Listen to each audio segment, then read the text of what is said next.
अरे जान अगर तू ना मिलू ना तो मर जाए। डीजे कंचन राज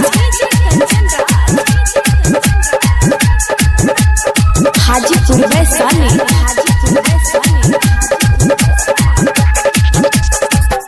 हमारा से प्यार कैले दोसरा से शादी के करा के देखी हम जीवोगे जान।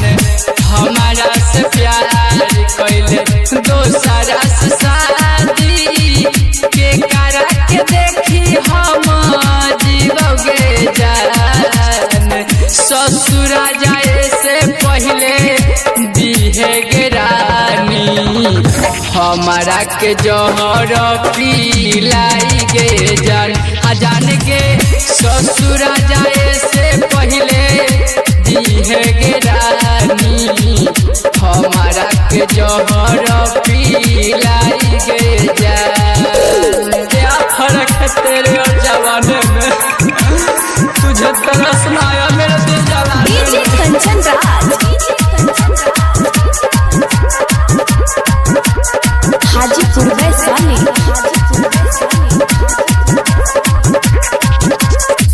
प्यार में हमारा के कैले रहले वादा आज काहे बदल हले अपन इरादा।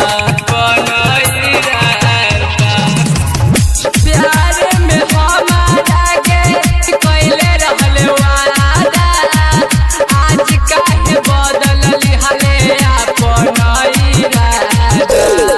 सोचल सपना माप फेर दिल पानी कैसे के जीवन हम बोलगे जान। ससुरा जाए से पहले दिहे गिरानी हमारा के जहर पिलाई गे जान। जान के ससुरा जाए से पहले दिहे गिरानी हमारा के जहर पिलाई गे जान। दर्द छुपाने का अंजाम नहीं है मुझे, बहुत मशहूर हो गया तेरे डीजे कंचन राज हाजीपुर वैशाली।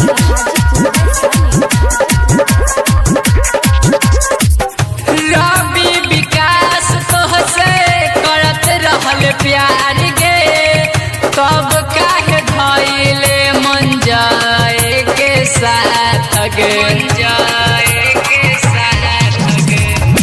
रवि विकास तोहसे करत रहल प्यार गे तब काहे भइले किसाना के साथ गे।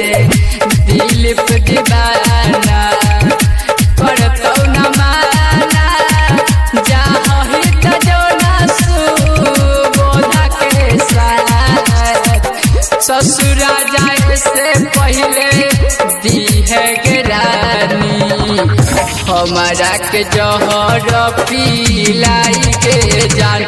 जान के ससुरा जाए से पहले दिहे गिरानी हमारा के जहर पिलाई गे जान।